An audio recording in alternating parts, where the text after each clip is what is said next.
The squeal of tires, the smell of burned rubber, and left behind tire tracks. This is becoming a common sight in Portland. Portland police say street racing and drifting remain as popular as ever. And they say they don't always have the resources to respond to calls for help. Fox 12's Kendra Kent spoke with police today, as well as one man involved in what he calls the sliding community. Neighbors here at Killingsworth and 15th may have heard a lot of revving engines last night, as well as screeching tires. It's unclear whether police ever responded, but one neighbor told us that last night's drifting gathering was a tribute to his son, who is big in the racing community and was killed Saturday night. It's the telltale sign of some serious speed and donuts. I heard a lot of tire noise and speed, screaming of, the tires on the pavement. It just sounded very chaotic. Neighbors trying to go to sleep Monday night say the noise lasted about half an hour here near the intersection of Northeast Killingsworth and 15th. Just the night prior, Portland police responded to another street racing and stunt gathering that shut down Northeast MLK and Columbia Boulevard.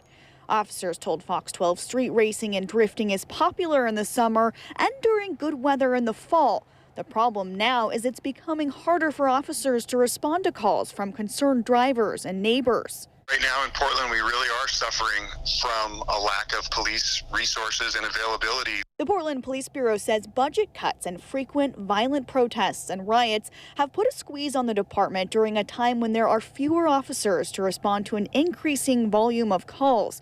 The Bureau says there are only about 315 patrol officers to fill 24/7 shifts spread across the 3 precincts.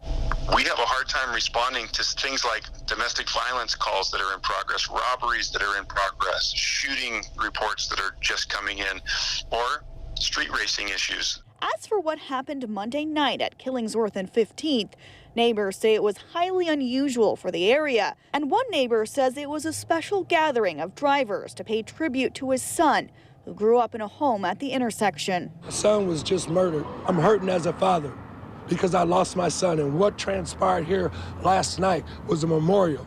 All my son wanted to do was slide his car.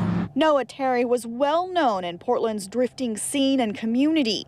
The 22-year-old was shot and killed Saturday night, although police have shared few details about the case and have not said anything about a suspect. While Terry grieves the loss of his son, he wants to remember Noah by pushing for a solution to keep both the community and street racers safe. I know what they do is wrong, but that's the only thing that they got.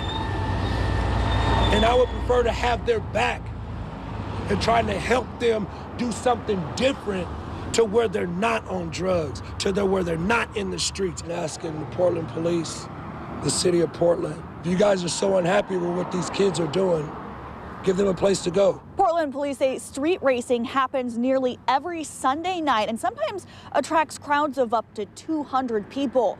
Police say that it is very dangerous for everyone involved and people in the community. And they do ask that drivers save the racing and the stunts for the racetrack. Reporting in Northeast Portland, Kendra Kent, Fox 12 Oregon.